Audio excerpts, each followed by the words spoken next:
Greetings, humanity. It is I, Jim, and I am here to play Torment, Tides of Numenera.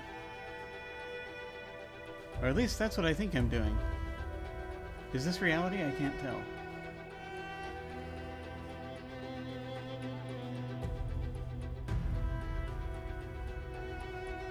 No, it feels fairly real. I probably am. It's probably alright. Everything's fine. Everything's fine. Yes, right. Always... ever have one of those mornings when you wake up and you realize you've actually possibly had enough sleep? But you're still tired because, of course, you didn't have enough sleep like the previous 9 million days, or however many it's been. It's hard to know where you are. It's very disorienting. Disorienting? Disorienting. Disorienteering. No, wait. Orienteering is the study thereof, is it not? Or the practice thereof. I don't know. Hi! We're going to read lots of words today. I also am starting a little later than usual, so it's possible I may not have as much time. When someone tells you to take care of unfinished business before leaving a location, take heed. Oh, that's right. We stepped out of a portal into somewhere, into a place full of things. So... Is the schedule listed in the... Yes, the schedule should be that I've got down there, which I hope is correct. As of course, I haven't looked at it recently, but I think I updated it some time ago. It is in Eastern Time. All events are listed in Eastern. And those are... I'm just going to go over and look at them to make sure. Yes, that is the intended schedule. Intended schedule may vary from actual schedule, depending on problems and things in real life. But that's the yeah. No worries. But yes. That schedule I have down there, and everything on there I think is currently stuff that I have planned to have happen at those times. And then either they happen and that's awesome, or they don't happen because life happens, and then we do them later. But you know. Same schedule, just, we get them in when we can. Of course, that doesn't really go much for a Planet Coaster. That just happens randomly. But, we'll see. It hasn't nailed itself down to a day yet. I'm going to return to the game now. What is happening? We have, yes, that's right, we're in a place. We have to do the... I should probably read out the things, just in case, because it will probably be helpful to read out the things, just as a reminder that for folks of you just joining us, this game will contain biological and body horror, identity crisis, slavery, death, assault, and drug use, among probably other things. So, just a reminder for anyone who is who may not wish to see those things. Those things are in this game. So you can. So absolutely no judgment if you need to back off, because it's a lot. In the meantime, we're in a place made of flesh. So let's see. We have worked our way into the heart of this place where we find ourselves. We're looking for the first Castoff. We are the last Castoff. Now searching for the first Castoff. It's about like 4 billion years in the future, and we were created by a being called the Changing God that's trying to take over our mind. We are looking for the first Castoff, the first body that Changing God wore. We are the last body the Changing God wore. We're looking for the first body so that we might find out what they know, I guess. And so we are in the heart of the Bloom. The Bloom, the place, the giant weird creature that has shrugged itself to a specific point near a city. The secret maw is open. It should take me into the depths of the Bloom. From there, I've got to find my way into the heart. Okay. Alright, so that's the one that's still happening.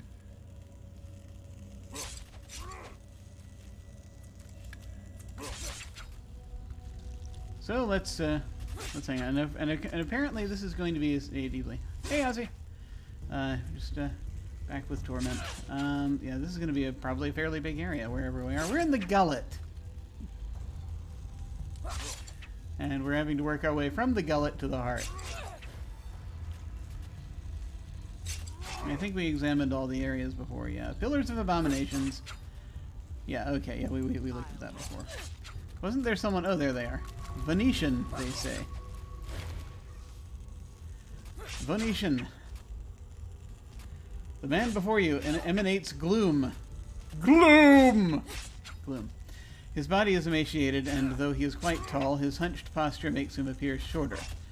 The bags under his eyes are black and pouched, and his lips are almost comically downturned. Most of the time, his body is nearly transparent, though he fades in and out of view. Terror describes every line in his body, every sidelong glance. He sees you approaching and flinches. With a sudden shuddering breath, he straightens, smooths out his ragged clothing, and says, "I am Venetian. Hello." He's not like most of the others. Perhaps because he just arrived. Yeah, probably. Tell me how you came to be here, you transparent person.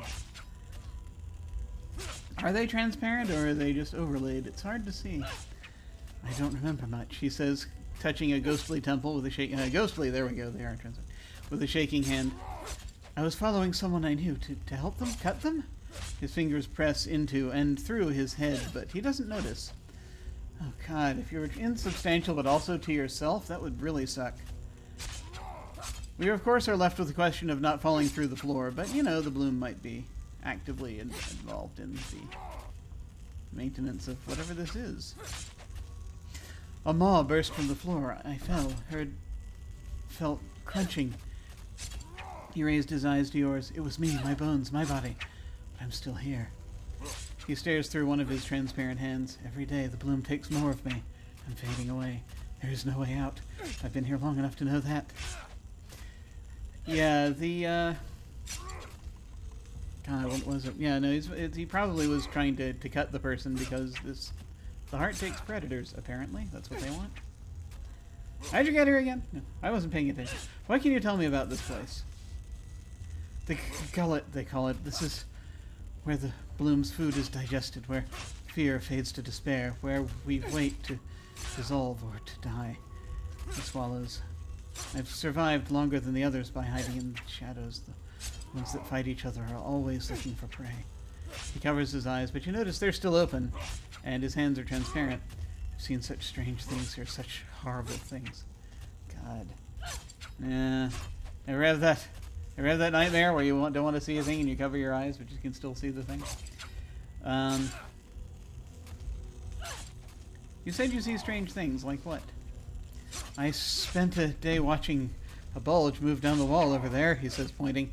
Thought it was a tumor at first, but then I heard it sobbing, begging for help. He turns back to you. After a time, it dissolved into the wall, and the begging stopped. How'd you get here again? No, that's okay. What other strange things have you seen? Please, tell me more horrible things. A talking wound in the floor, speaking through bubbles of pus. It promised it was an escape from this place, a tunnel to the outside. Only one of us was desperate enough to believe it. He hesitates, shaking. Reuben crawled in. She said she could see daylight. Then the wound chuckled, and we heard bubbling like a pot on the boil.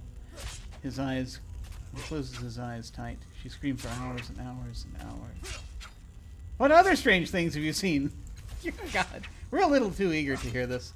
The whirlpool, there's something inside it down below. A heartbeat like thunder. People who stare down that hole, who listen to the beating of the heart, he shivers.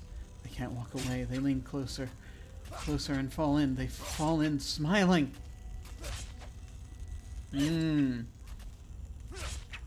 What other strange things have you seen? He shakes his head. Nothing more. At least I will not speak of more. No, seriously, what other strange things have you seen? You have to tell me all the gory details. Okay, well, that's enough. Alright, thank you. Farewell? Not here. Not ever again. This is great. This is going to be great. Which key is the one? Is it the tab key? Yes, the tab key. Shows us all the things we can look at. We can loot. Okay. So we've already looked at the various pillars. There is a tongue cluster here we can interact with, if we so desire. I don't know if it's a good idea to do so. But we have predatory echoes that are communing with each other that I don't know if they're going to attack us or not. I don't know if they'll even be able to touch us. But it is a good question. Yes. Let's head over here.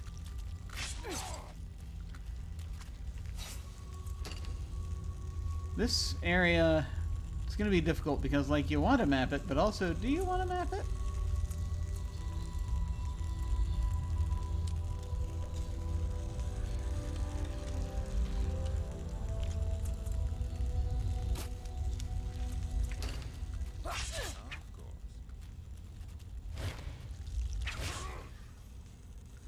A knot of human figures stab and cut at one another.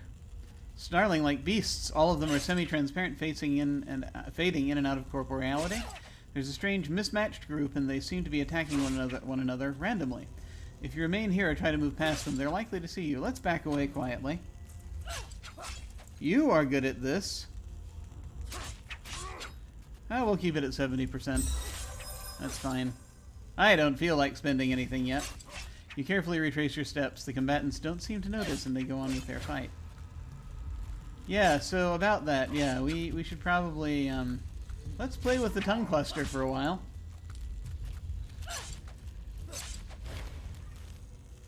A cluster of bloom tongues sways before you. These are much like the ones you encountered in the trade post, but this time the hissing and buzzing voices of the bloom are eager and impatient, worming their way into your mind. Use the magmatic amulet to communicate with the bloom tongues. Yes, let's use that instead of the other thing. I'm actually quite glad that we traded the other thing instead of the amulet now. The voices grow louder, slithering into the cracks and crevices of your brain, dragging forth memories that are buried deep within you. Pain lances through your head, white hot, as the tongues fixate upon a memory and try to wrench it free. So we can allow them to free, or we can use a tidal surge to channel the pain back into the bloom tongues. I feel as though if we keep using tidal surges, we are only going to be welcoming in the sorrow. But we're going to have to deal with the sorrow sooner or later, and this is near the end of the game, so let's do it. Ah! You summon tidal energy within you, and push the agonizing pain into the tongues. At once their voices turn to shrieks and hisses of rage. As they twist and writhe, the ground shakes, and my red and silver tide went up, a moderate amount. Their fury spent.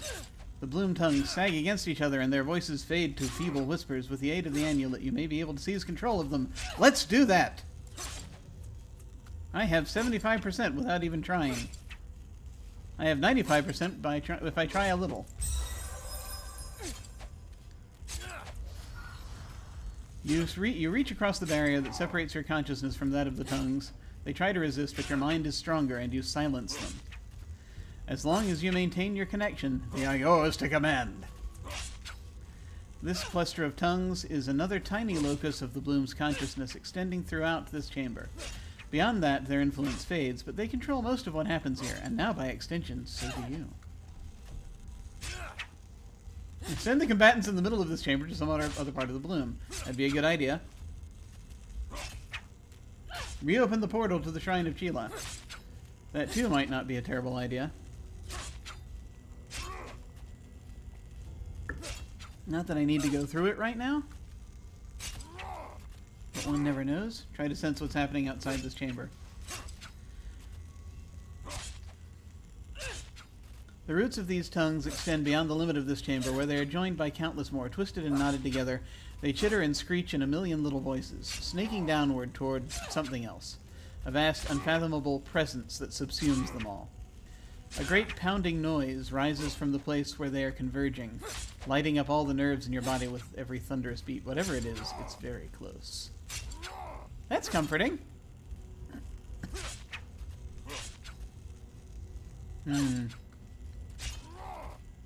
Let's try to send the combatants away. Listening with the alien perceptual organs of the tongues, you cast about for the chittering of nearby maws. At last you find one. It's locked away inside some darkened cyst, stranded in the depths of the bloom, lost and forgotten.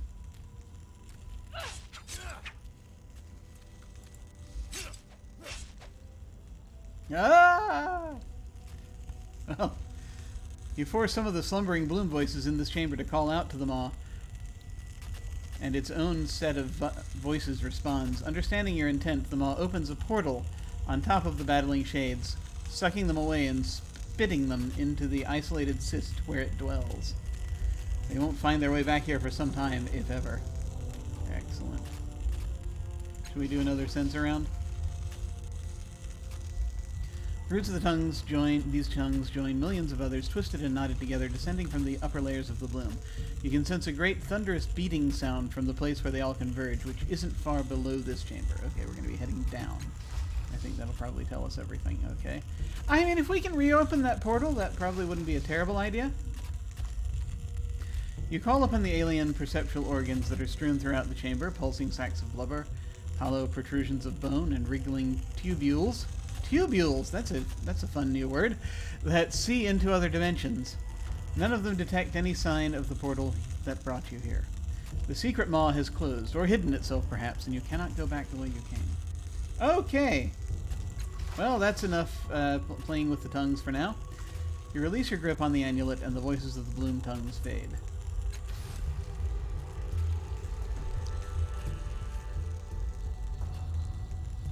Let's go loot that pocket over there. A disruption blade.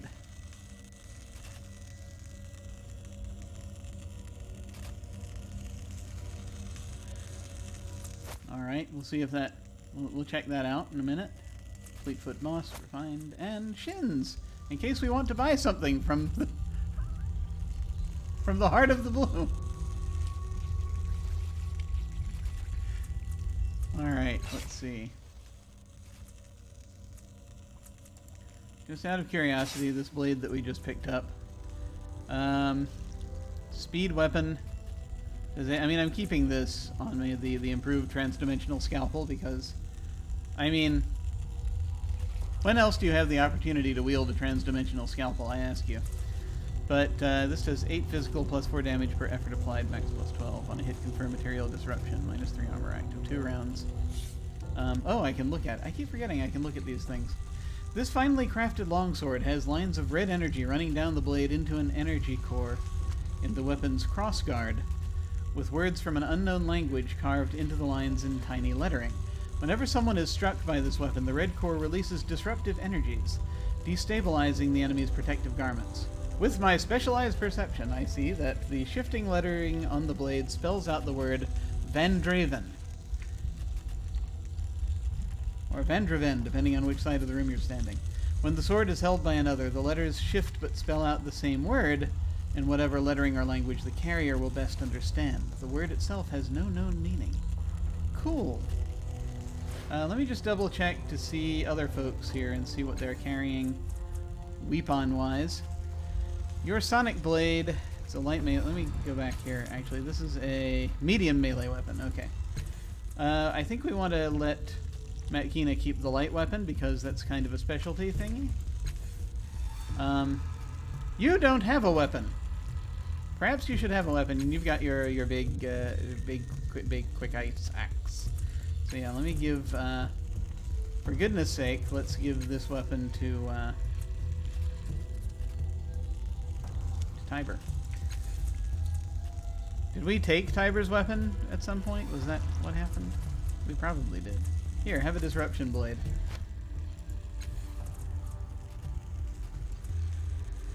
Deadly little thing, isn't it? Well, that's the point. This is an ornament. Plus 15% on attacks. Here, have that. I think it looks rather fetching. Don't you? I do. I am so worried about giving Tiber things. But anyway. Oh, there's a person. There's a Murden there. There's a Moiden. Okay. Like a whisper. Why do you keep talking about these things like that? It's very unsettling. Okay. Fluid pumps through the giant viscera. Occasionally a larger shape will pass through one of them, and you dimly hear a gurgling sound or a soft moan. I'm just gonna keep saving over and over again.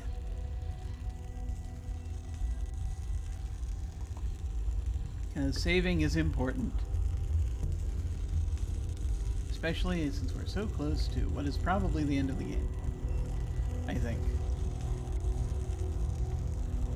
Probably gonna end up having to have a reckoning with the changing god, who is not completely gone from our brain. And probably the sorrow as well. We'll see. Maybe we can give the changing god to the sorrow. Wouldn't that be great? We're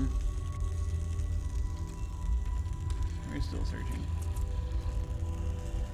Okay. Probably just save over.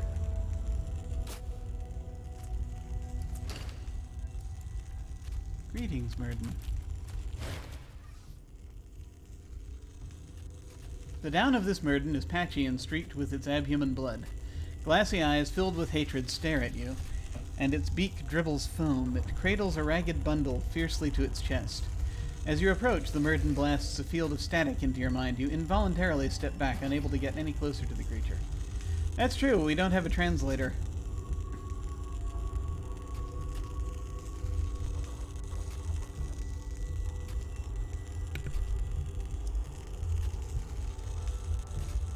But it clearly cares about whatever it's holding. Unlike other Murdens you've encountered, the mental blast of this one is not just annoying, it's actively painful. The Murden is clearly in a feral, desperate state. Its glassy eyes suggest delirium or madness. Perhaps this has somehow intensified its psychic abilities. How did you get here? What's that bundle you're holding? We're gonna touch the amulet, or we're gonna push through the psychic noise to get closer to the Murden.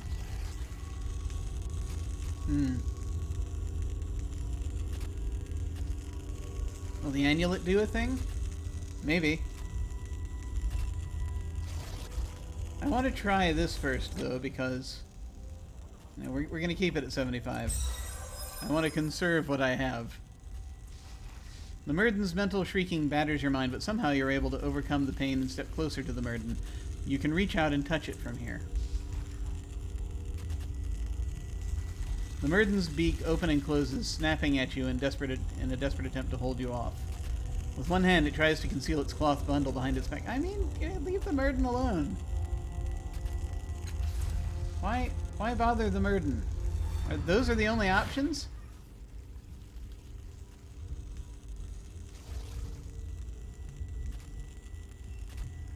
How did you get here? The Murden shakes its head angrily as if to show that it doesn't know and doesn't care. It spits and hisses, warning you not to come any closer. What's that bundle you're holding? Waving you away, the Murden clacks its beak and hisses in agitation. Then it clutches the ragged bundle even tighter against its body. Touch the amulet. You place your hand on the amulet, and the Murden immediately clutches its head and screeches piteously. Its mental static echoes back and forth between the Murden and the amulet, overlapping and intensifying. The pain gets worse for you, too. Just as you're about to remove your hand from the amulet, the Murden groans and collapses to the ground, unconscious. So without sacrificing health points, we could have just done what we did the first time. Search the belongings.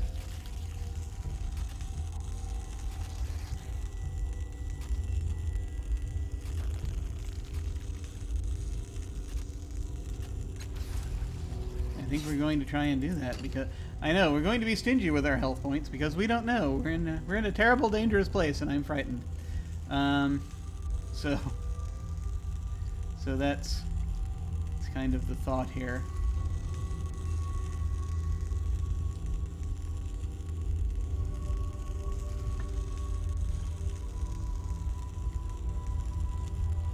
Like, I don't want to hurt the Murden, but at the same time, I don't want to get hurt either.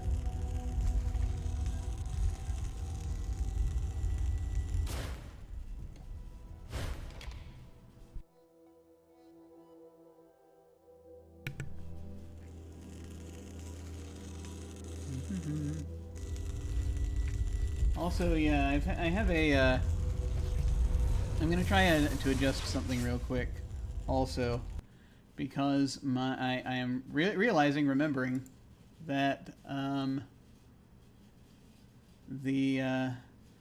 My lighting is a little different, and will be for a little while because of bulb burning out. So I need to more closely adjust my camera filters here. I'm going to see what I can do here, if anything, without becoming like transparent.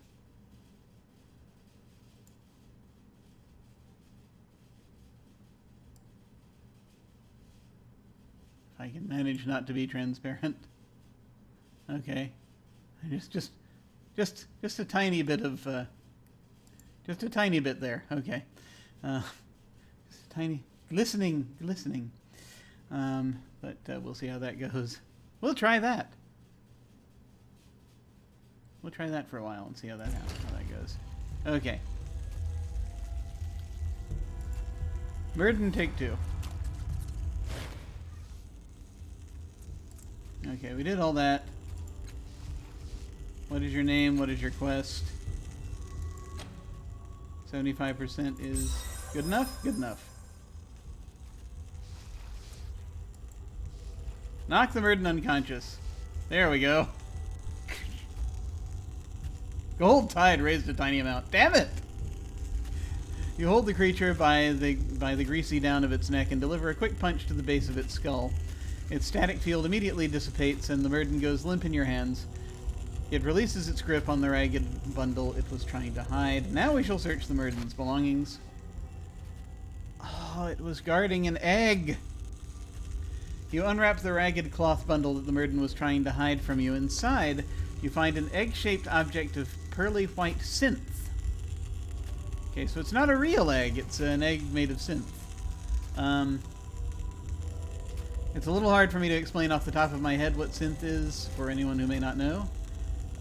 Because I remember in the Numenera setting, they talked about it as being like, it's a synthetic, I mean, it's not artificial, it's a synthetic created substance. Like metal or plastic, perhaps. But stronger. When your hand brushes against it, you hear cheerful music. You also find something that looks like an adorably fuzzy head mounted atop a metal cylinder. The head is alive and appears to be dozing. You take both items. The candy dispenser.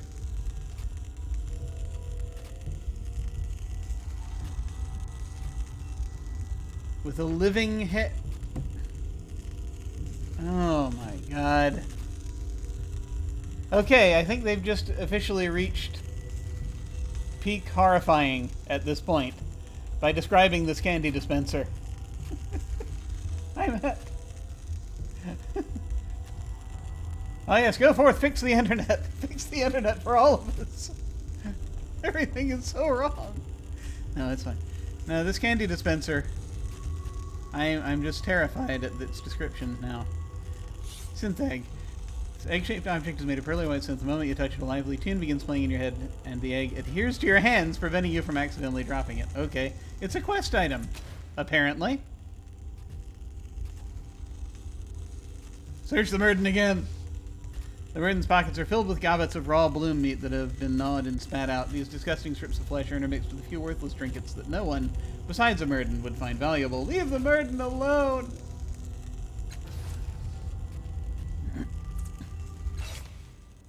I am a little too fascinated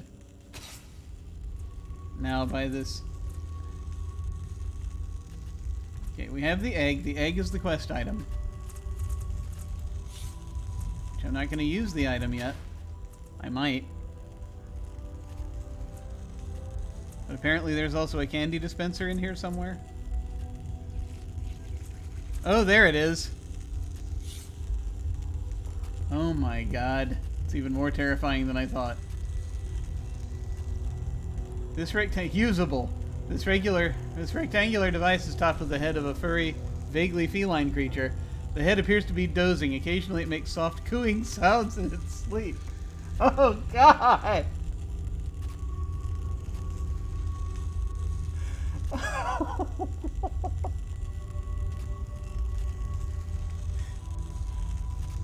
So at some point, Pez turned very dark. The Pez of the future is not the Pez of the present. Oh, good lord. Nightmare Pez. Introducing Pez's new nightmare lines of candy. Oh my god.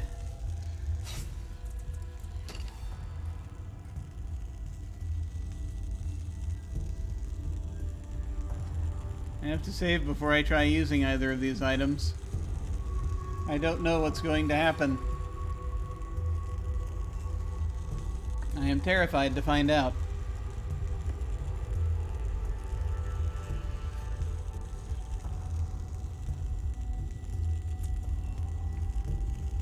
Yeah, I'm gonna save over this. But, oh, that's just terrifying. Okay. Let me look at my toys here.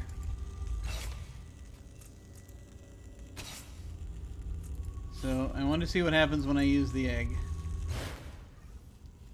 This egg-shaped object is made of pearly white synth. The moment you touch it, a lively tune begins to play. It's a bright and cheerful sound, a melody that a child might enjoy, and one that's likely to get stuck in your head. You notice that the egg has adhered to your hands. Does anybody else hear that music? Not a bit, says Tiber pleasantly. But I can think of several venereal diseases that cause one to hear imaginary music. Never had them myself. I always ended up with the less entertaining varieties. Thank you, Tiber.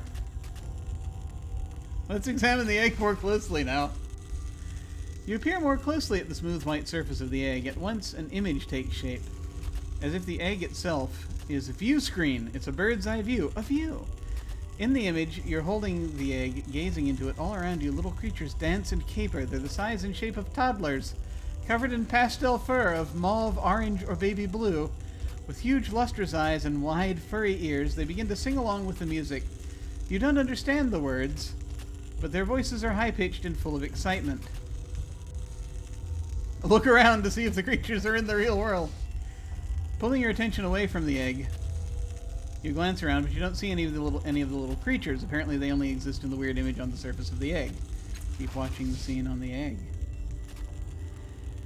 The little creatures sing louder, grabbing hold of each other and twirling themselves around, cooing and giggling. Then one of them seems to notice you. It playfully pokes at your leg, and you can feel it. A second creature wraps your other leg in a big bear hug, and you can feel that too. They squeal with delight. Oh, God. I'm sorry, this is opening up a can full of nightmares. A third creature with bright orange fur jumps up and down in front of you, holding out its little hands like a child who wants to be picked up. Pet the orange creature's head, pick up the orange creature, keep watching the scene in the egg.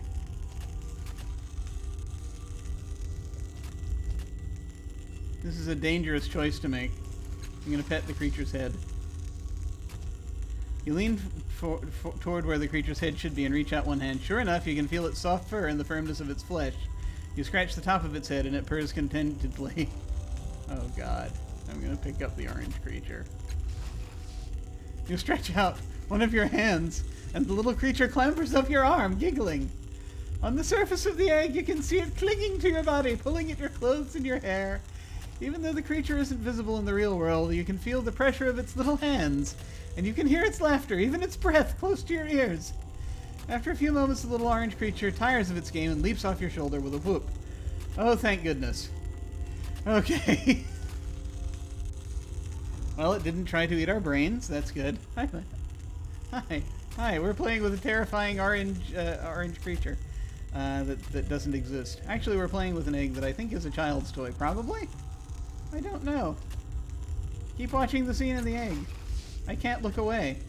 Another little creature appears at the edge of the scene. Its fur is bright pink, with tufts of green protruding from its ears.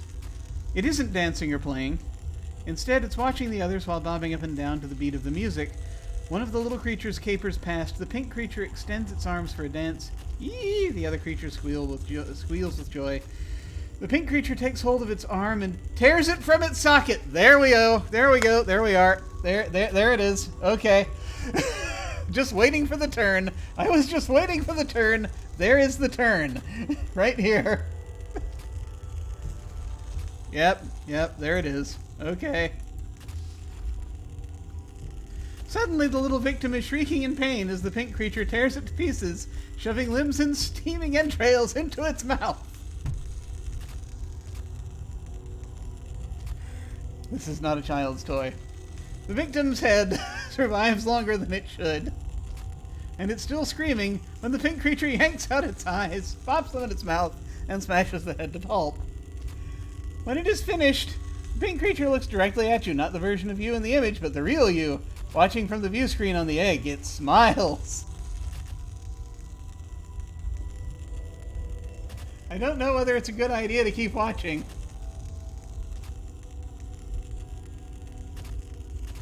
It can see us. Why in the hell is the burden carrying this? Sure, let's keep watching. I saved the game.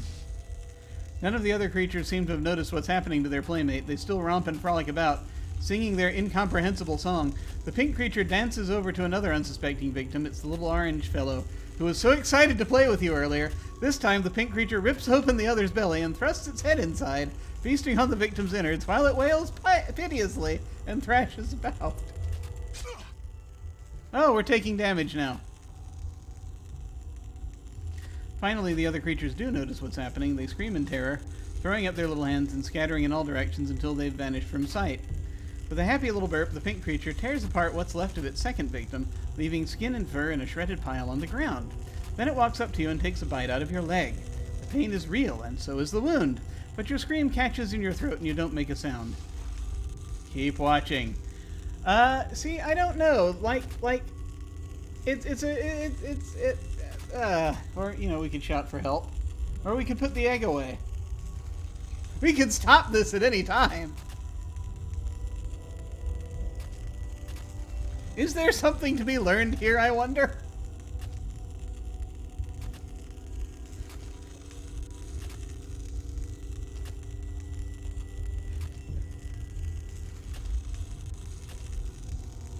Should we...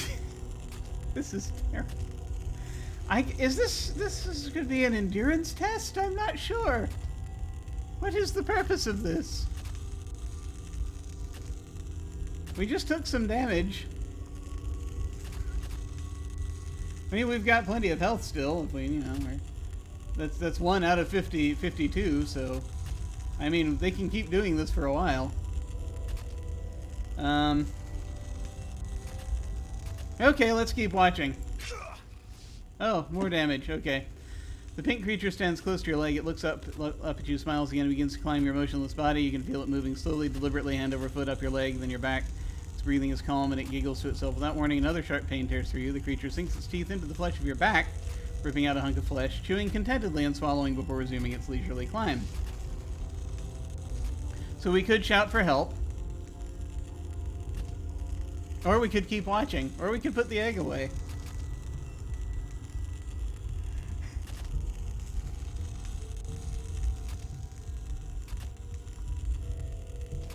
Like, see, the thing is, if we shout for help, then all we would do is get them hurt by this thing, I think. Possibly.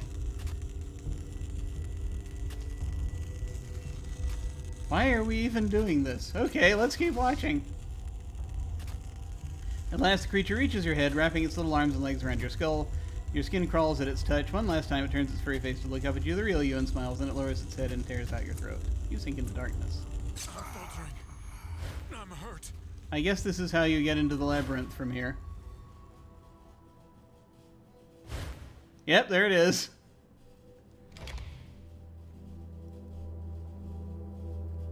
If you really wanted to go to the labyrinth...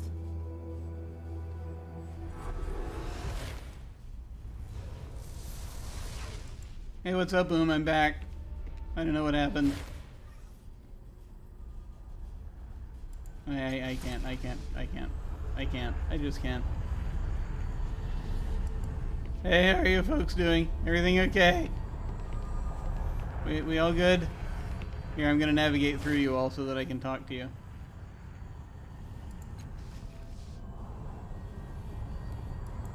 How's it going?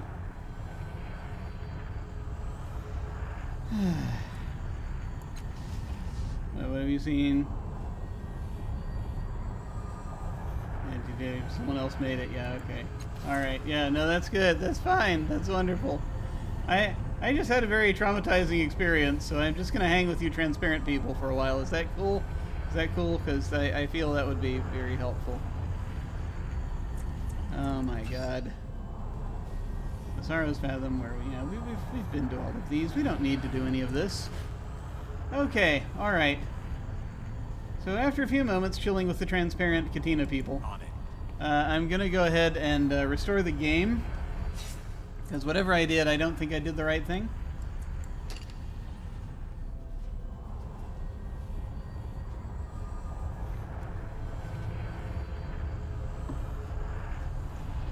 I mean, it's a convenient way to get in, but I got to figure out if I want to do the thing where I call for help, or if I want to see what happens when I call for help, or if I just put the egg away,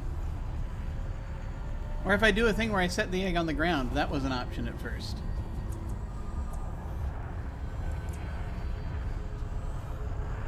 Maybe it's a trap. Maybe it's a trap for somebody else.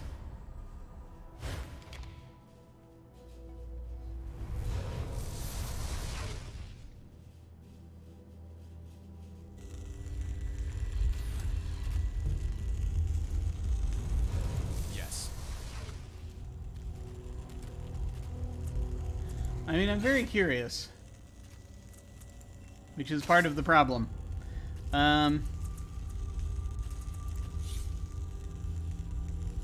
Do we dare try using this candy dispenser? This is a rectangular device with the likeness of a furry feline-like creature's head at one end. It may be some kind of toy, or the device grows warm in your hand, and with a wide yawn, the creature opens overlarge eyes and gazes up at you with love-struck awe. With twin clicks, the outlines of long, slender, four-fingered hands protrude from either side of the device. Oh, God. What's your name? The creature responds, rubbing its furry head against the pad of your thumb. Head on a stick, eh? Tiber says, leaning in. Saw something like this at a party once, except it wasn't an adorable little creature. He ponders it, trying to remember. Ah, yes, it was this sort of fleshy stalk with 7 faces. It opens its mouths and screams, "Satisfy my breathing holes!" Tiber clears his throat. There's 1,000 ways to kill the mood in an orgy, and that turned out to be one of them. Oh my god! Can you speak? The creature purrs deep in its throat, making the device rumble in your palm. It's adorable, Eratus breathes. Let's keep it forever. Give me a few months and I'll knit it a little blanket. Examine the device. You turn the device over to examine the casing. The creature coos with interest at the sight of the floor. On the bottom, opposite the head, you find a carving of a stylized sun with a hole at its center.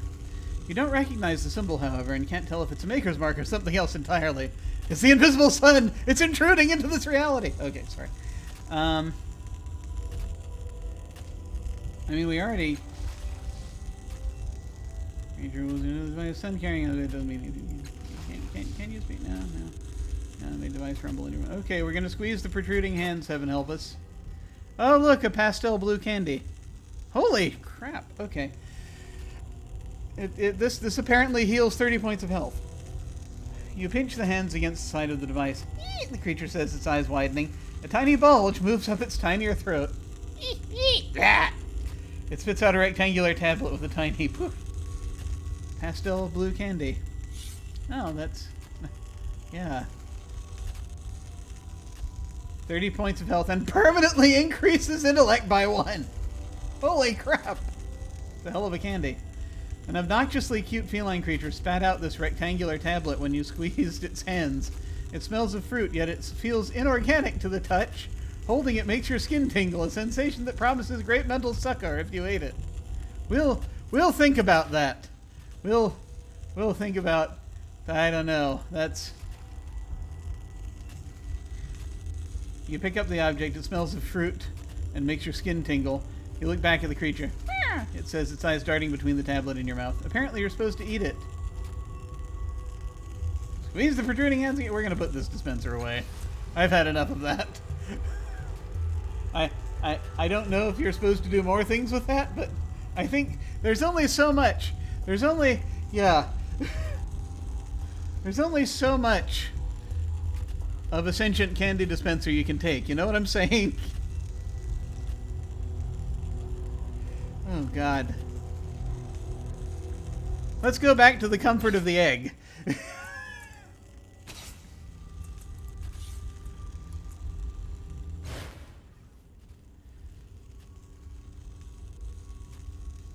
I'm going to try placing the egg on the ground. You bend down and release the egg. It separates from your flesh as if understanding your intent. Instead of tipping over as you might expect, it balances perfectly on its bottom end. The moment you let go of the egg, the cheerful music stops. Push the egg over, smash the egg, pick up the egg, put the egg away. Push the egg over. You give the egg a shove. It rolls over onto its side and then bounces back up again. I've played this game before. We could smash the egg if we really want to. We're gonna put the egg away.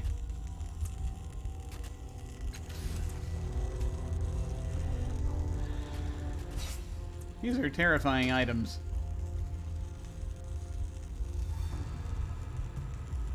These are very terrifying. I mean, Murden liked to hoard things, so I mean, it just picked up whatever it could find, but still.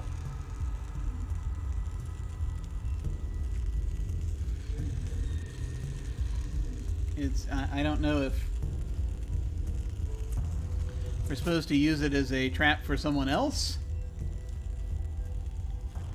or if it's just a weird thing that they put in the game to confound us. I do not know.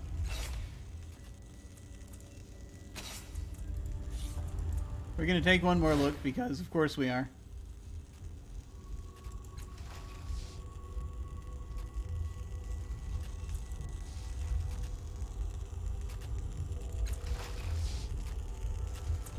Okay, it's a thing we can put away.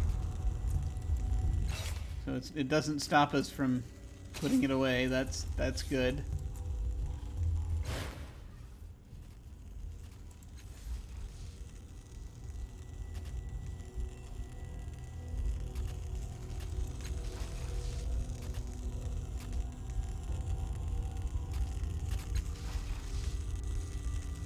Alright, we did all this before. I'll pick up the orange creature. Pet the orange creature's head. Keep watching the scene in the egg. Pink creature's arrived. Keep watching. Shout for help. You're trying to scream, but you can't move a muscle. Your eyes, too, are frozen on the scene in the egg, but you realize that something else is wrong. Nothing is moving around you. Time itself has stopped or slowed to an imperceptible crawl. No one can save you. No one even knows what's happening. Put the egg away. You try to let go of the egg, but you can't. Your hands and arms are frozen. You can't even pull your eyes from the image before you. Focus as hard as you can to try to look away from the scene in the egg. 60%. Okay, that by itself didn't do it, because I didn't do anything else.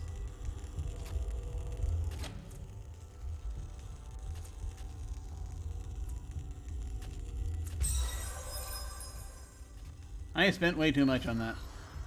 Oh, I got XP out of it. Okay, that's something. You concentrate, driving the instinctual fear from your mind, willing yourself to close your eyes. One eye twitches, then the other, and suddenly the spell is broken. You jam your eyes shut and turn away from the egg. For a moment, you can hear the pink creature shrieking in fury, followed by a terrible rending sound, then silence. You curiously open your eyes again without looking directly at the egg.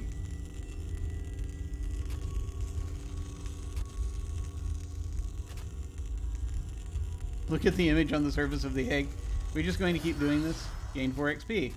You see a bird's eye view of yourself clutching the egg. The torn and bloody remnants of the two murdered creatures are still lying on the ground. Nearby is a third pile of bright pink fur with a few strands of green. It appears that the murderous little creature was so enraged at your escape that it tore itself apart. It seems that the spectacle, or whatever it was, is over.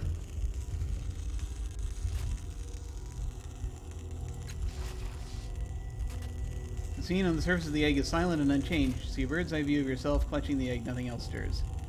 Put the egg on the ground again. You rest the egg on the ground. Balances neatly on its bottom end. The cheerful music stops. Smash the egg. Grabbing hold of the weapon, you swing at the egg with all your might, but it merely rolls over onto its side and stands up again. Okay, we're gonna pick the egg up. The bouncy, cheerful music resumes. We're gonna put the egg away. Okay, so that was fun.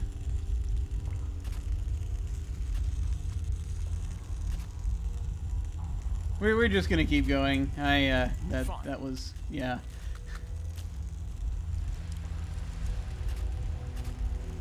I lost like a couple of extra points, an extra point for that, but that's all right. That's just fine. I think we're good. A wall of bones grows jagged and sharp, covered with tiny protrusions that would rip bare flesh. That's exciting. Go.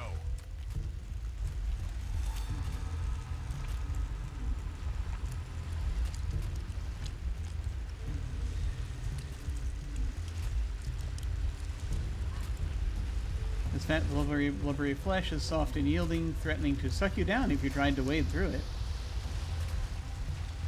Oh, okay. There's a thing to interact with over there. And here. And here. Fine.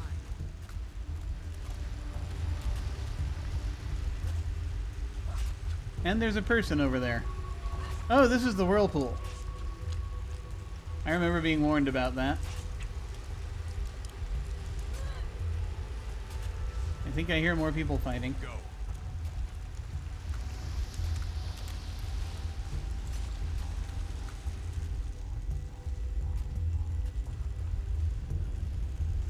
Yeah, there's something to plunder over in that direction.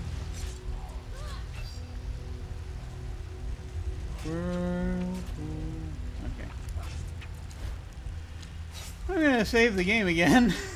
This is a lot. This is a lot. This is so much.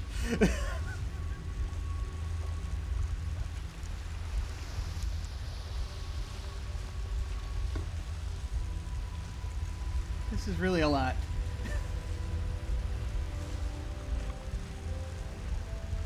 I feel as though it's going to take me a little longer to get through the this section of the game, just because I feel as though there's only going to be so much at once I can take.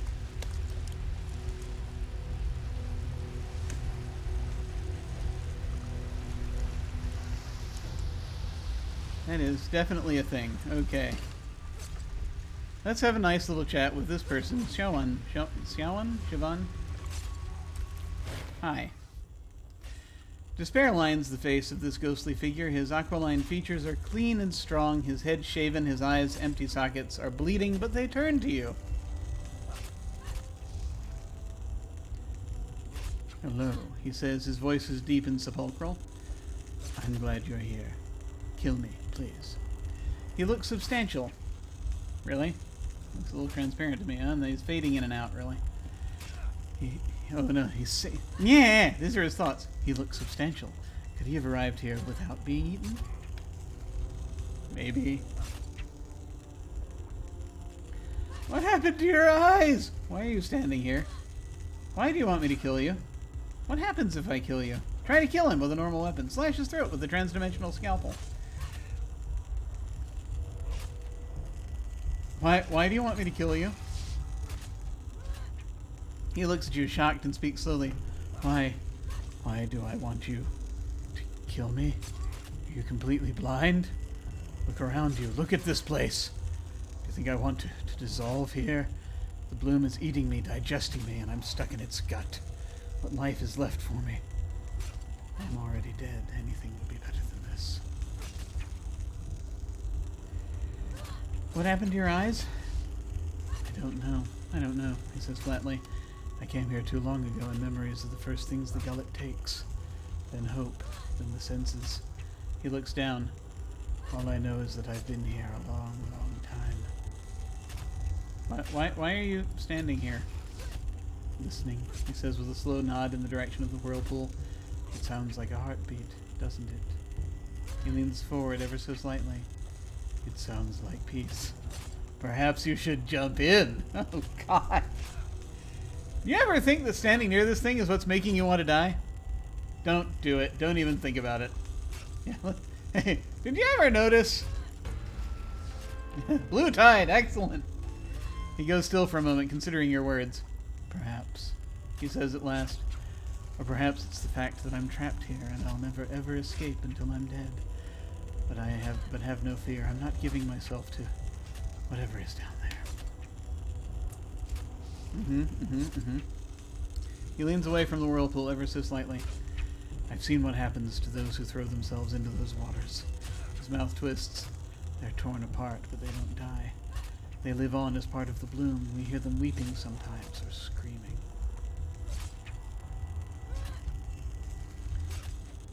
Tell me why you want me to kill you again? He turns his empty face to yours and stares for a few moments. I am food for the bloom. I am dying, not living. What happens if I kill you? Then I die, I disappear. The bloom gets no more of my essence. Whatever afterlife may await us is my reward. If you don't, he falls silent, sighing. If you don't, I'll be here, fighting despair, listening to the weeping of the others and trading hopeless words until I fall away, until I fade away. Slash his throat! You shouldn't be so willing to throw away your life. I really don't want to say things that give me the gold tide, but I feel as though I have to advance the plot. Really, he says with a scornful smile. A thread of blood spills from an eye socket, and he wipes it, leaving a blurred arc of crimson across his cheekbone. My life is over, stranger. The bloom is digesting me, and I can't escape. Nothing I do here will matter. So tell me, why shouldn't I throw away my life, as you put it? What value does it have down here? What would you have me wait for? You're a stone in the bloom's gut. You're fighting back just by surviving. Hey, that's a thought. Today you feel hopeless. Who can say how you'll feel tomorrow? You aren't alone down here. Why don't you join with the others and fight your way out? You're right. It was a foolish thing to say. I feel like the stone in the gut is probably the best angle to go here.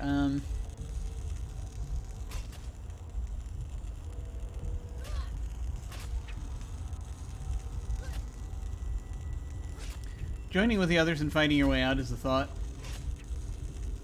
Today you're hopeless. You can say how you feel tomorrow. That's logical, but it's hard to say. When somebody is gripped by these sorts of emotions, it's hard, or these sorts of feelings, it can be hard to... You say stuff like this to them and they're not going to hear it, really. It's,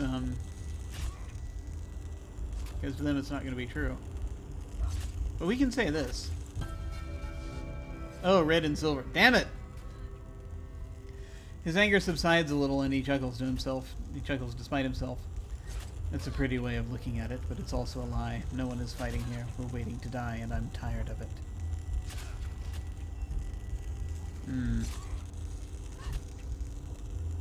I can't help you. I want to actually go back and try... I know, we keep doing this. I want to go back and say the one of the other things to him, because we are now cut off from any option but killing him. And I want to see if something else is better.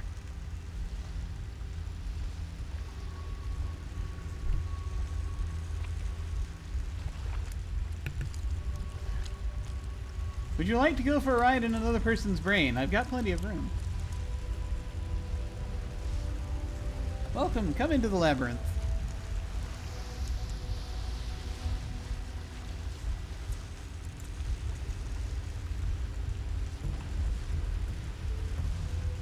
People are very insubstantial.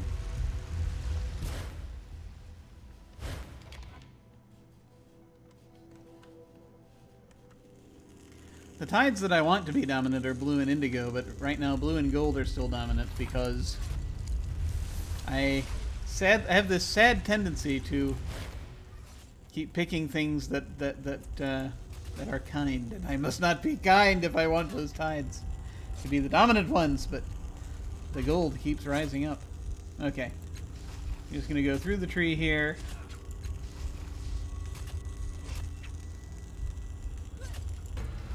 The blue tide answer is the one we wanted.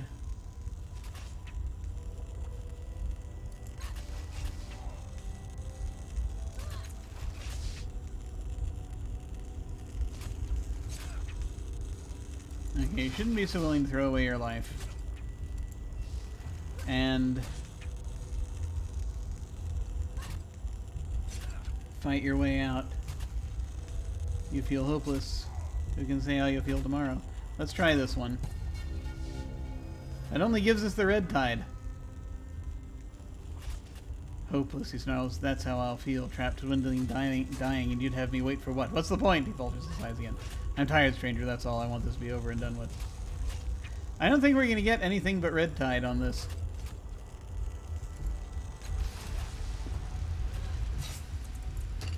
Still, because I have this terrible desire to see all of the options on this particular conversation for various reasons. We're going to go back and we're going to look at that. I think that it's just this precipice of sort of you know, they say sort of depression lies to you. Well, this is kind of what I'm looking at here. It's, or you know, it's, your brain is going to tell you these things, and it's not necessarily what's actually happening. I've had plenty of times when it's been like, okay, I know logically that this is not the case, but my brain doesn't shut up about it being the way that I know it's not. And it's not good.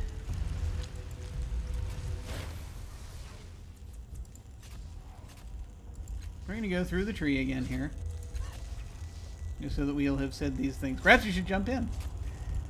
You do the blue tide thing, which is what we wanted. Why do you want me to kill you? What happens if I kill you? You shouldn't be so willing. And we'll try You Aren't Alone down here. I'm afraid I'm going to get gold tide on this, but we'll see what happens.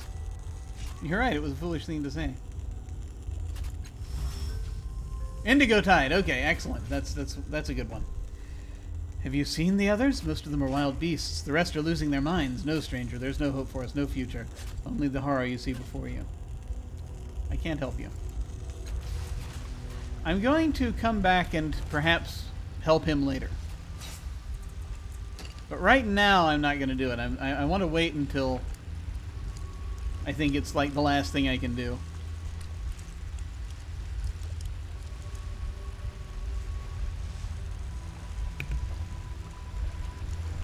Because I want to see if going around talking to other people, or if I find something else out that might help in this situation.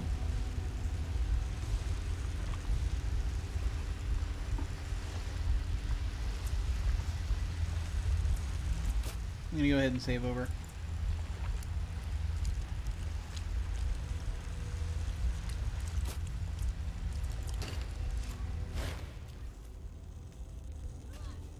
Yeah, this is a thing that I can do. Okay, I can do it later. Alright.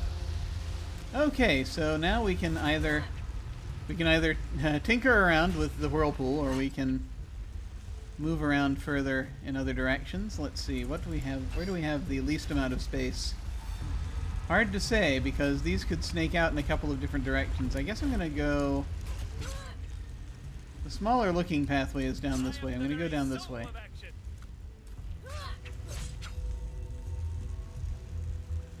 Okay, more people fighting. Could be the same people fighting. Bone emerges from the walls like sap, growing itself into fantastical shapes. Skeletal remains are scattered amongst them, slowly dissolving into the floor.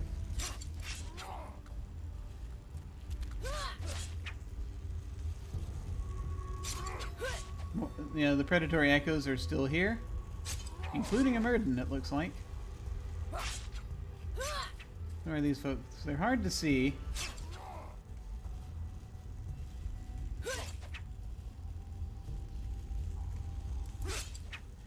The Anine's limbs are stiff and it stinks of decay. It appears to have been stabbed and hacked to death. Yeah, okay. Herja! Herja!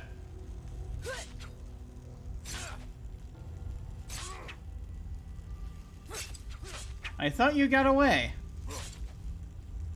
Didn't we pull Herja away before they got eaten by this thing?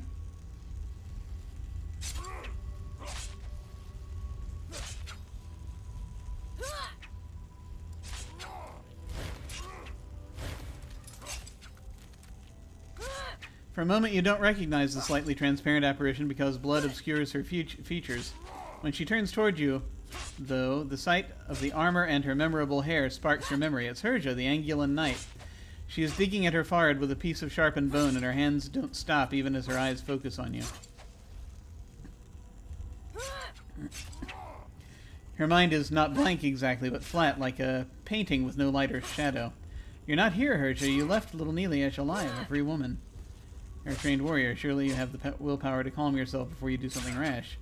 This is no illusion, Herja. This is the result of the choices you made and the suffering you brought to so many. You want to eradicate me? I invite you to try, attacker. What?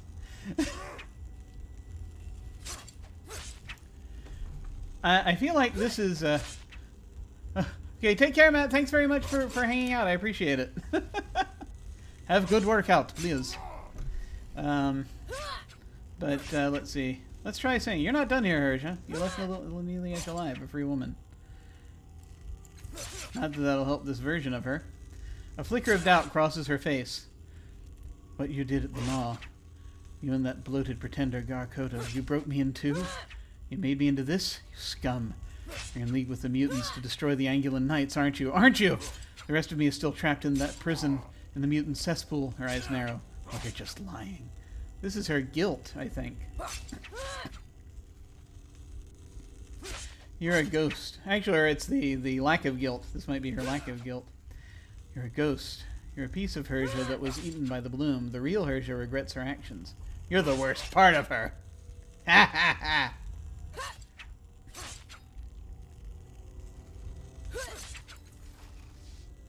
Regret and guilt are for the weak! She drops the bone shard in her hands and flexes her fingers. The cold smile on her face is chilling. Let me show you weakness. With her blade held high, she leaps at you. Her motion catches the attention of the other semi-transparent figures in the room. They turn, raise their weapons, and join her. No, damn it!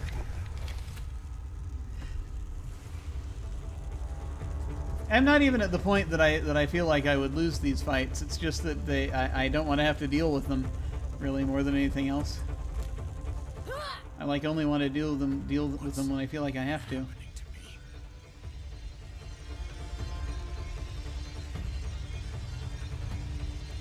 And I know what's happening to the game.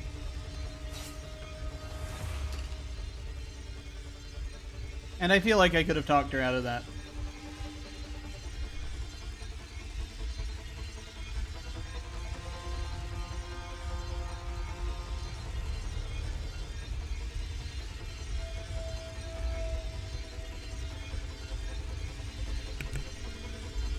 Perhaps we went a little too far. Perhaps just a wee bit.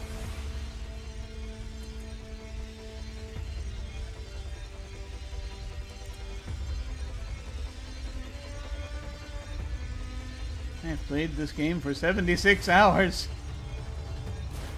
There is no end. There is no end in sight.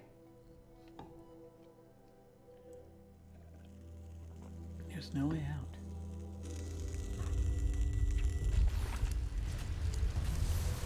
Alright. We already talked to you, didn't we? Yeah, we did. Okay. Let's try that again.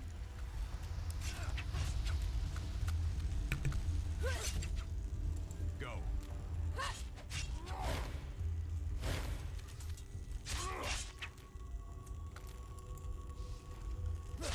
Okay, we'll say that.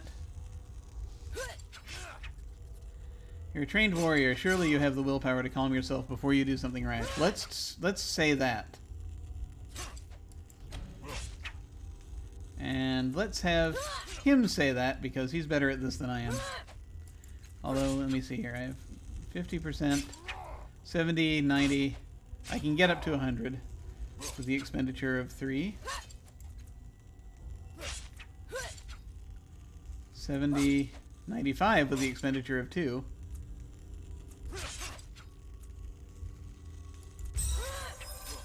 Let's be persuasive here. Calm myself. Calm? I should spill your blood. No, you were fair to me. I need to hold on to that center. That self. You're not a part of this. What's a part of this? The anger fades from her, replaced by uncertainty and doubt. She wraps her arms tightly around her body. and rocks back and forth, trying to convince herself of some truth, any truth. Illusion, truth, what of my memories, what of my childhood? I don't remember. As she speaks, she gradually fades from view. Okay, that was interesting. The reef of bone is almost beautiful. Perhaps these are skeletal remnants of the bloom's victims, transformed by the bloom for some purpose of its own. So there are things we want to try to pick up from around the room. We want to search this body.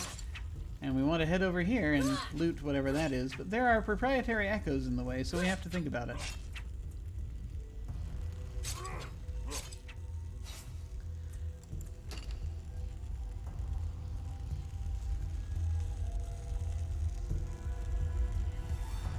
Did I say proprietary echoes instead of predatory echoes? I don't know.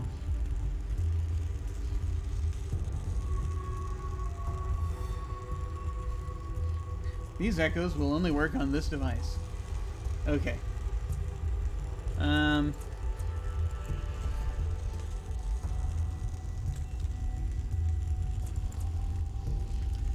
We shall save the game there.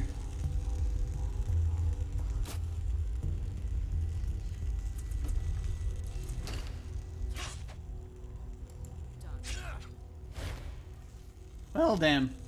You come upon a familiar scene. More semi-transparent figures are locked in combat with one another. Faces twisted in mindless rage. They seem to sense your presence and turn to regard you.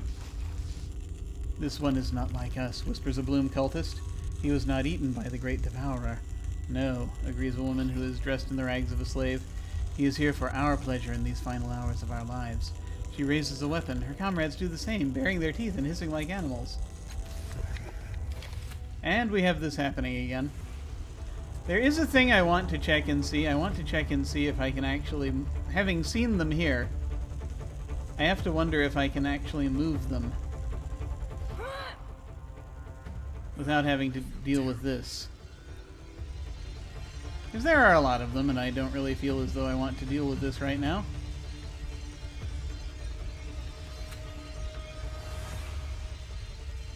I'm wondering if I could, like, go back over here to the tongue cluster and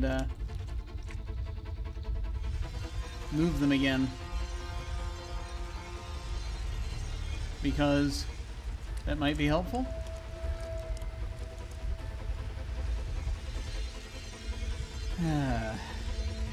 Well, let me see what we've got here. Tiber.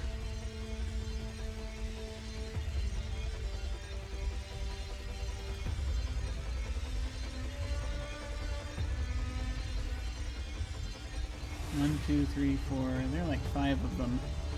And they have more... They have more than some of us. They're roughly on par, health-wise.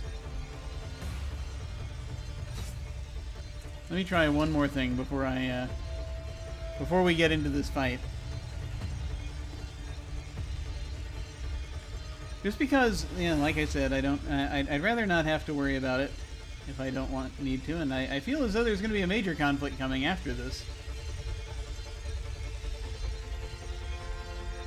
We can loot the things in this room in a different way if we need to.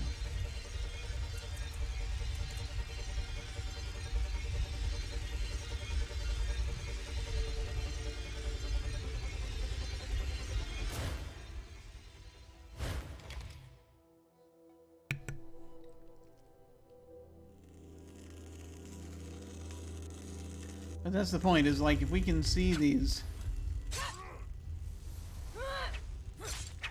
predatory echoes.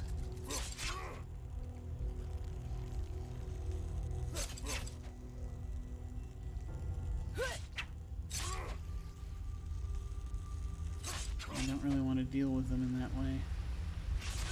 Let's come back around.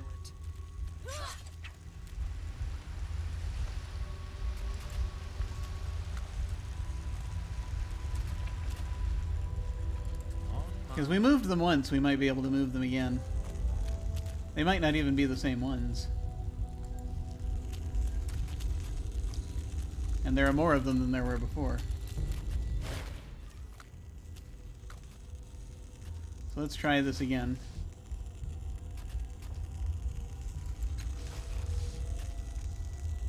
No. No, it's just gonna give us... Just gives us that. Okay. There's a lot here to try to look at, but evidently that doesn't... that won't work out, so... We may have to fight them. It may be the only way.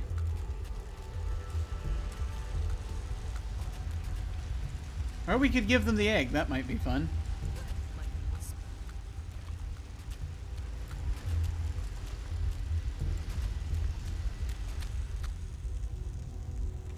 Okay, there's something there. That's a large being. There's a tongue cluster here. Artaglio. Ooh. This is going to be interesting. Yes.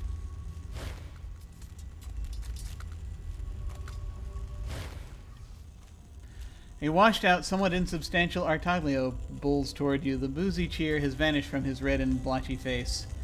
Now he's a study in fury. Though he seems ghostly, hardly a physical threat, he radiates a nearly palpable heat. You bastard! You utter conniving bastard! You tricked me into letting the bloom devour me! Now I get to watch it siphon away the parts of me that were best? I should have known better than to trust a Castoff. Make this right! Go on, do it now! I had no choice, Artaglio. Take his pain on yourself.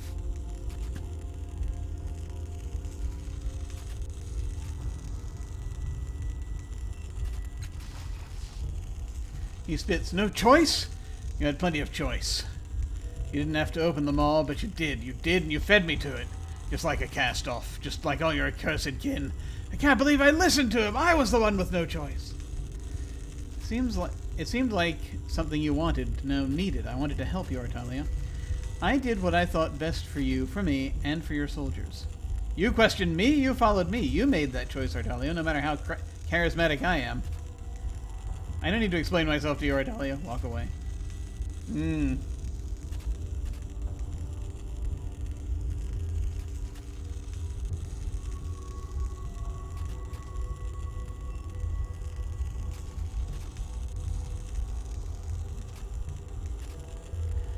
I did what I thought best for you, for me, and for your soldiers.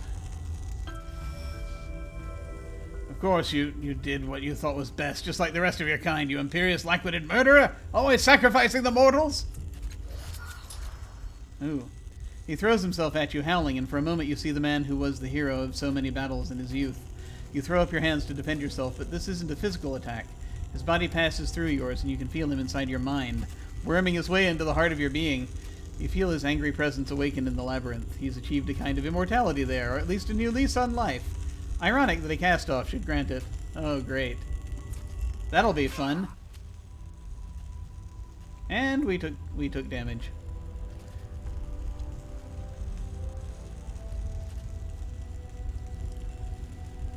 I can't help but wonder. What if we had gone ahead and used the tidal surge there? I know. I keep wanting to check these roads less traveled. Isn't that funny that, like, all of us are glowing except for Makina at this point? Because of things we're carrying or things about us.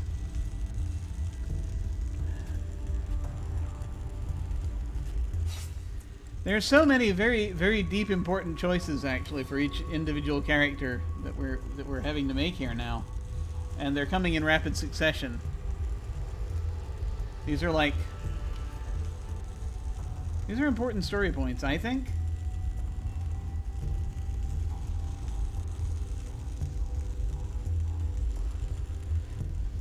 And I feel like that ended in a way that we could have done better.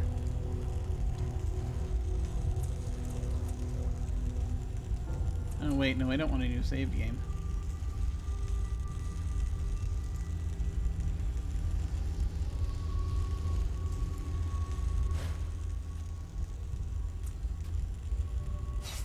To load the game.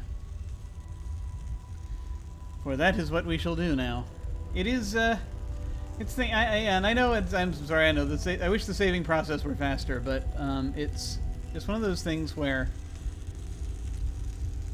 I feel as though that's looking at these different branches is important to me. I want to see kind of how this... If we can get... I actually, want to get through this with by spending as little of our resources as possible. That's another thing. And I have ways that I can refresh them, but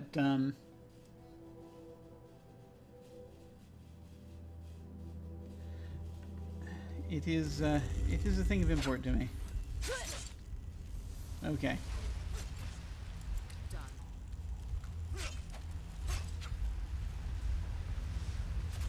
Let us head this way. We're mostly mapping today anyway. Okay. Let's go ahead and just do it.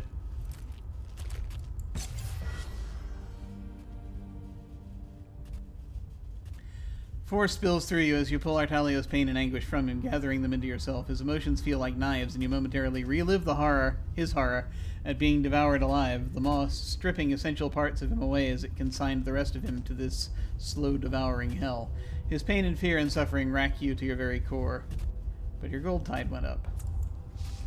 Artalio's face relaxes, softens, and regains some of its accustomed humor.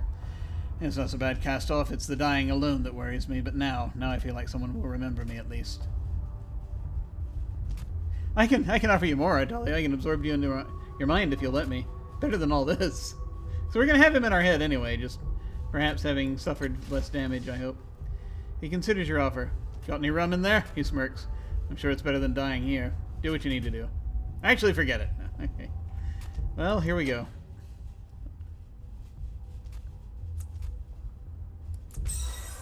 $75% was enough this time. Good, good. Oh, stat pools, critical success. Stat pool spent on effort restored. Excellent. Which I didn't spend anything. You reach out and place your fingers on Artalio's chest. He looks surprised but says nothing. You close your eyes, open your mind, and will him into the labyrinth. Perhaps it's his weakened form, or perhaps it's the strength of your intellect, but you feel his consciousness awakening inside your mind. He's brought his sardonic humor and his taste for rum. As his mind is reborn inside yours, his body fades in the real world until nothing is left. Okay, that's better. So at least he won't be pissed off at us when he gets in there. So that's something.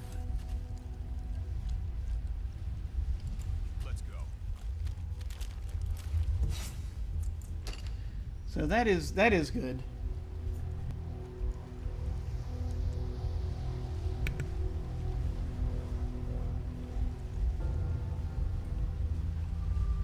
As we go every few steps and then save again. We have to save every few steps for this one. It's vitally important. Okay.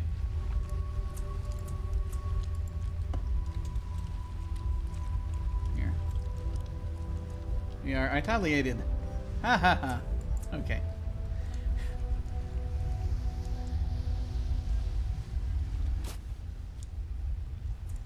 All right. So there's a delightful tongue cluster over here. D'accord, someone named D'accord is over here. Here's a thing that could house a maw. And then that's no more area. Okay. One moment, and it's done. Let us talk to this person first. D'accord. This wiry young man wears drit-stained, ragged clothes and carries a wicked, jagged knife. Wet blood still stains its blade, though you see no evidence of bodies or victims. He sees you, and his mouth works in an instinctive but passionless snarl. As his gaze shifts away, he sighs deeply. His voice is flat, affectless. Affectless, perhaps, depending on which side of the room you're standing. I'm the life-taker, D'accord. You're in my territory. That's how it used to go, right? Get the words right. Maybe the rest will come. The Gullet is your territory? You mean to threaten me? You called yourself the Life Taker. What does that mean? How'd you get here? He shakes his head, his blade. He shakes his blade, looking at the ground, at the walls, anywhere but you. But at you. I kill people. I protect my territory. He whispers, they feared me. The places where I walked, where I am marked, they feared me. He trails off, muttering to himself, does anyone fear me now that I'm gone? Do I care if they do? Never heard of him, Makina murmurs, but there is no scorn in her voice. Whether that means he's no one or he's just been here that long. She shakes her head and says no more. The Gullet is your territory? I have marked it out. I have walked its paces. I know its contractions and its convulsions. Yes, mine. All mine. His confident mouth goes slack, though, hanging open at the end of his words as though they were the only thing giving it shape. How did you get here?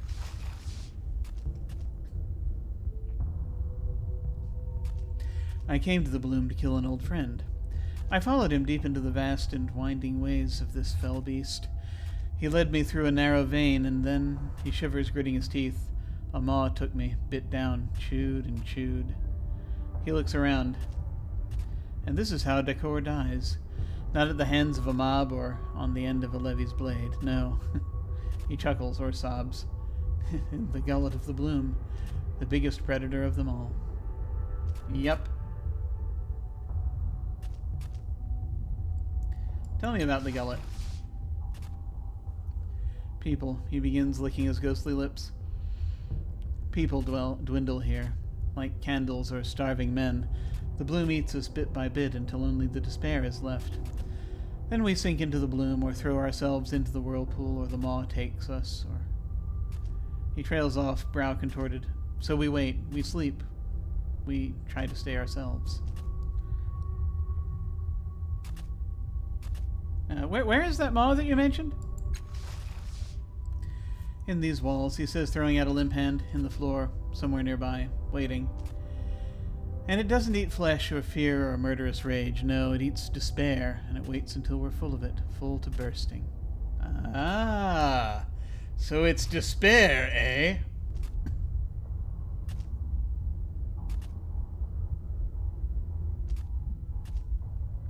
Do you mean to threaten me? I mean, he thinks deeply, apparently unaware of the answer, as if he had been going through the motions for so long that he can't recall the reasons for them. Yes, I could threaten you. More than that, I could push you to the ground and chop you apart like all the others. His fingers tighten over his dagger, but there are tears in his eyes now, the tears of a lost child. But it wouldn't matter, would it? Not anymore. Why demand a thing I won't use? Because that's how it's done, I suppose. You want to kill me? Try! No. It's okay. The Gullet is a place of dwindling, of sleeping, of despairing. We're food. His rolling eyes seek yours. We're food. Farewell. Mumbles. We have a delightful tongue cluster over there that we can make use of shortly. We have a thing to loot, a thing to interact with, and a thing here that looks like it might be something. Let me loot that pile of bones over there first, before I start poking everything else. Ah, more amplified encephalic rush. And more money.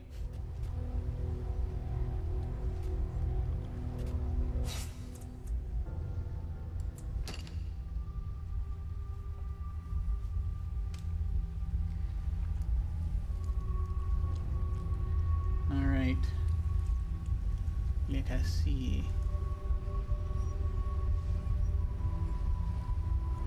I think that we're going to go ahead and examine the body. The body on the floor is probably the important thing.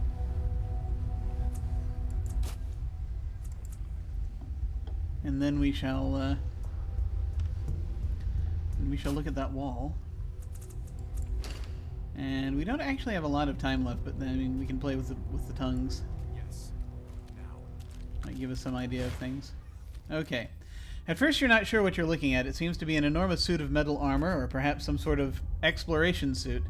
It's large, at least twice the size of an ordinary human, and its limbs and joints are completely foreign to you.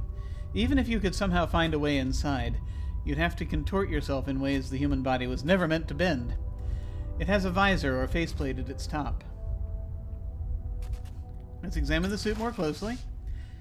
The strange metal of this suit looks as if it could survive the cold of the interstellar void or the depths of an impossibly deep sea.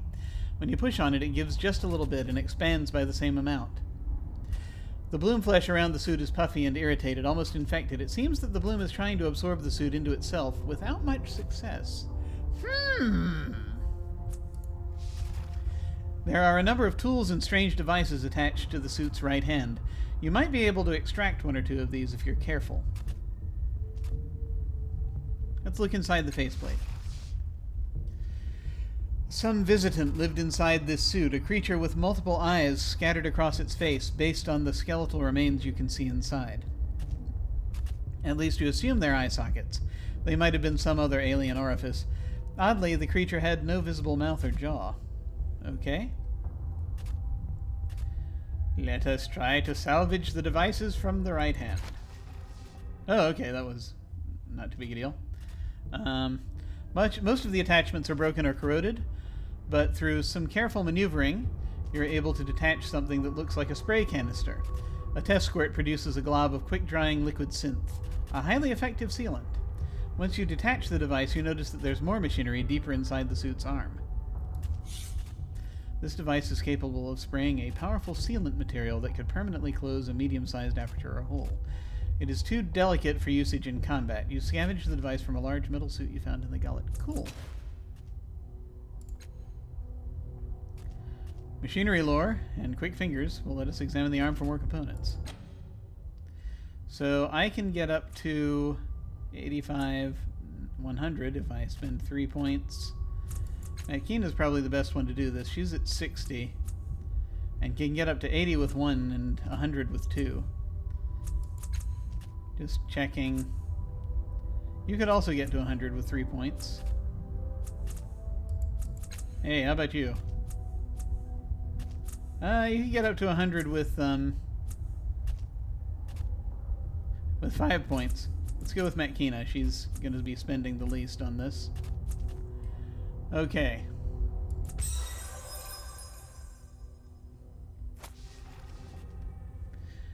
You reach into the arm and your fingers graze a small metal orb. You carefully pry it loose and withdraw it from the arm. It looks like you found a reservoir of the sealant material used in the spray device.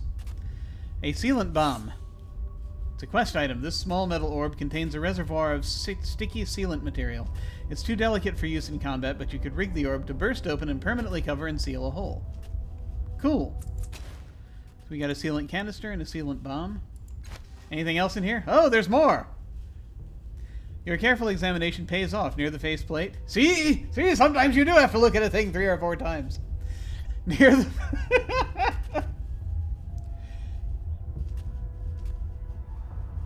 Shall I go on an Infocom rant for a moment? Anyone ever play The Hitchhiker's Guide to the Galaxy? Text adventure game. Came out in the early 80s. Put out by Infocom. It was how I actually found out about Douglas Adams, and then that became my favorite author. But playing that game, I ended up needing a lot of hints to be able to get through it, because it is an exercise in frustration in many ways. There's a lot of little fiddly bits that you have to deal with, and a lot of times there are going to be certain puzzles where you go and you have to do the same thing over and over again until it gives you the answer you want. Like when you're sitting in the dark, you can control where you end up going. The darkness is a passageway to other places, and you don't realize that until you look through the description carefully and see which bit you're missing as to which bit you need to deal with. And it is a thing that takes a while. If you wait long enough, though, it can take you to different places. A lot of things like that, and so it's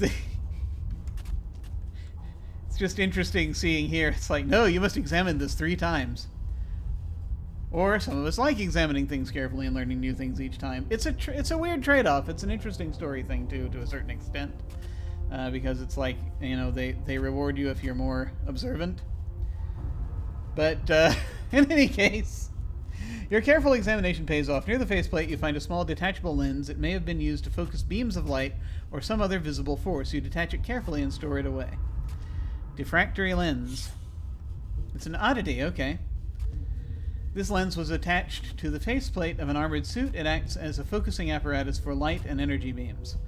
As if imbued with sentience, the beam of light directed from this lens bends and twists in bewildering ways, dodging around or refracting from solid objects. Huh. Okay. Interesting. Cool. Our blue tide went up. Let's examine it again. We're not going to find anything else. You don't find anything else of interest in the exterior of the suit. Okay, we're going to leave the suit alone. Leave the suit alone! Okay.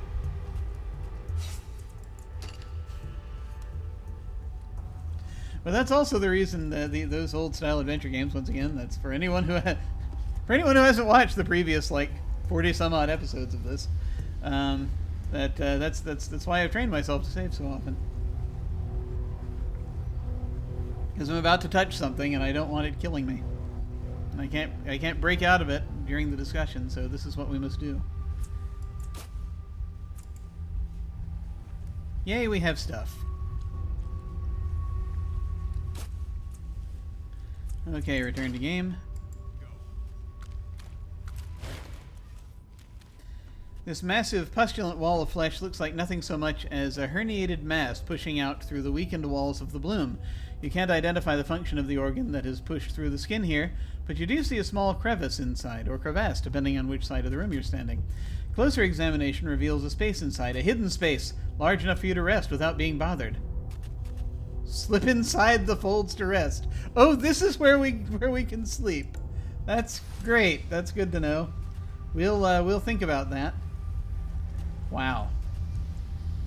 Okay. Or this is a place that looks like a place to sleep, but in fact is going to consume us.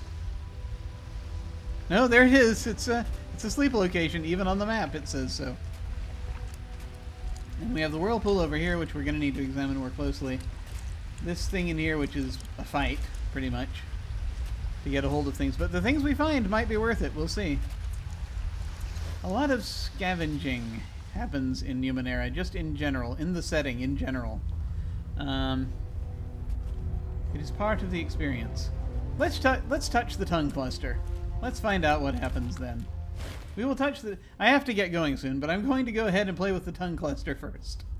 Another cluster of bloom tongues rises from a swollen mound of flesh. They sound like the sound they make is like a soft hiss punctuated with obscenely wet slaps of flesh. Use the magmatic amulet to communicate with the bloom tongues. The voices grow louder, pushing aside your thoughts, drawing memories into your conscious mind. A sharp pain blossoms in your head as the tongues fixate upon a memory and begin to tear it free. Nope!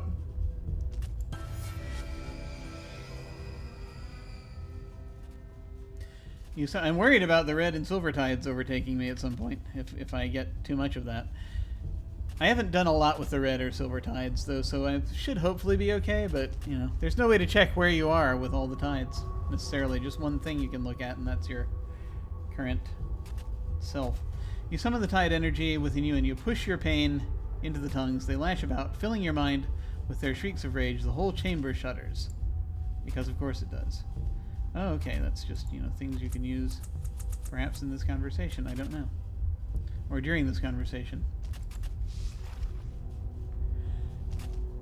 And then their wrath is spent. The bloom tongues loll against each other, exhausted. With the aid of the amulet, you may be able to seize control of them. Yes! 75's not bad. 95's better.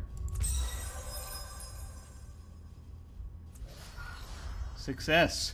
You reach across the barrier that separates your consciousness from that of the tongues. They resist you at first, but your will is stronger than theirs, and their agitated voices subside. You find that you can control their movements as if they were part of you. As if they were a part of you. The roots of this tongue cluster grow thick beneath the floor of the chamber. Unlike the tongues you have encountered before, they seem to be cut off from the rest of the bloom. Now that you are connected to the tongues, you hear whispers coming from somewhere nearby. Focus on the source of the whispers.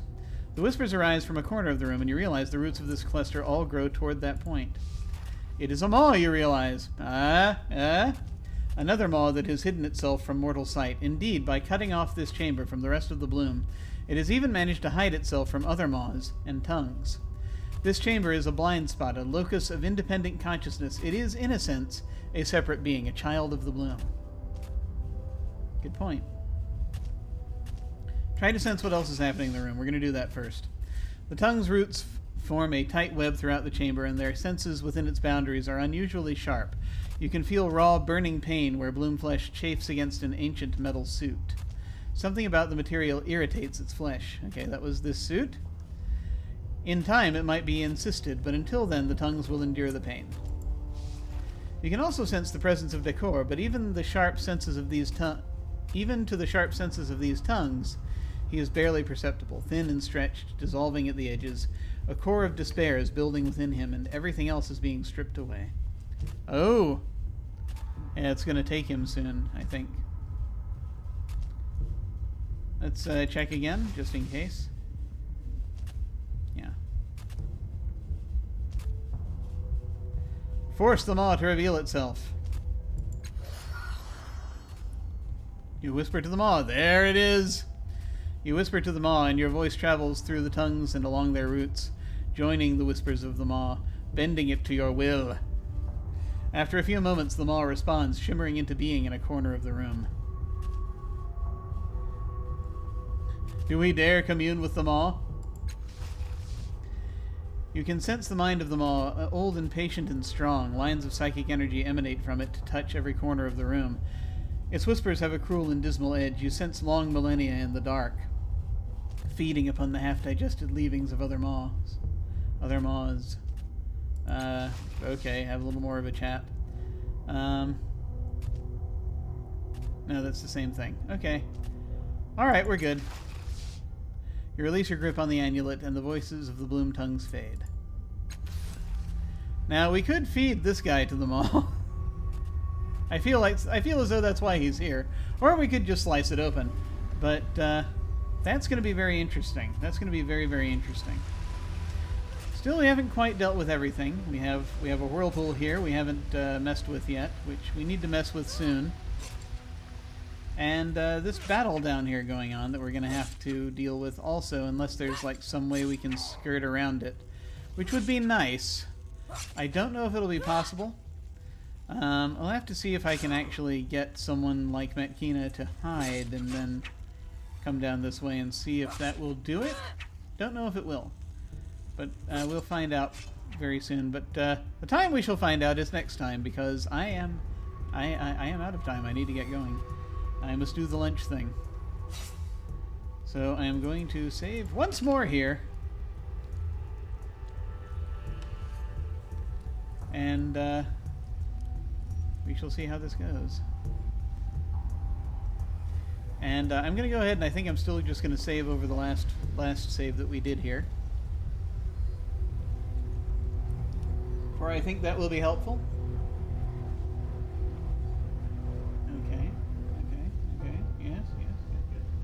All right.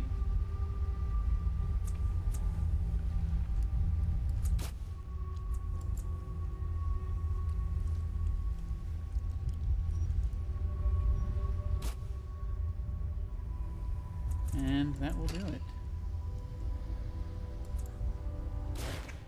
All right. Excellent. Let me go ahead and go over here.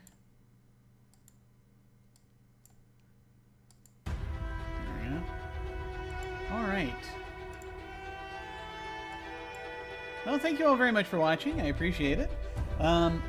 We're getting close to the end. We're getting very close to... Ah, I see. You see, there's that glistening again. Let me see if I can fix that just a little bit here. Just out of sheer curiosity. Oh, apparently I moved and it's fine. The light. I need to get that light fixed up there. I tell you. But we'll deal with that later. So what do we have here? So yeah, no, it's interesting. There's a lot of despair. It's a lot to take all at once in the Gullet. It seems. So I also breaking here for mental health reasons, among other things. But soon we're going to start messing with things, running around and poking things again. So that'll be fun. That'll be next week, probably. So I am interested in finally getting through this and seeing what happens at the end. Dealing with the core of the bloom. I'm not sure what that's going to look like, but I do expect it to be interesting. So, what is happening in the meantime? Let's see. On this channel, at times I'm randomly playing Planet Coaster, so you'll probably see me doing that again soon. I went in and into sandbox mode in the thing I was in last, and I messed with it a little bit, and so I'll probably show that next time. Let's see. On Saturday nights, we have our Invisible Sun game, The Edge of Paradox, which is a lot of fun. We're sort of getting back into the swing of things with that. On Tuesdays, on Tuesday in the evening, if we're all available, we are doing our playtest of Genesis Undone. That is a game I wrote, a tabletop game I wrote about the dawn of civilization, of a fantasy civilization, being told as though it were a Shakespearean tragedy. It's a GM-less story game, and we had fun putting our characters and the scenario together, and I'm looking forward to testing it out with this session coming up. On Wednesday during the day, I play Cities Skylines, which I am horribly addicted to, so I may even play that more than once between next week. I might play it between now and then, who knows. Then, of course, Wednesday nights, we have our, back to the tabletop side, we have our Scum and Villainy game, Untitled Space game, that we've been playing. And we got a little bit further on our mission last time. And we had the thing we were looking for snatched out from under us, so we have to chase it, see what happens. Then I believe that, that just brings us back around to Friday, and more of this. So very much looking forward to that. But that, I think, will do it. We're going to go ahead. I'll probably send a raid over to someone after we are done here. Susanna Grace, World Anvil, Tabletop Horde, they're all doing stuff. Probably one of those. We'll see. I'll have to look in and sort of see kind of what we're looking at here. And so sort of figure that out. And so I'm gonna go ahead and send a raid over to somebody probably when we hit the end card. And so if you're feeling up to it, feel free to hang on and say hi to them with us. In the meantime, folks, thank you all very much for watching. Take care, and I will see you all of a sudden.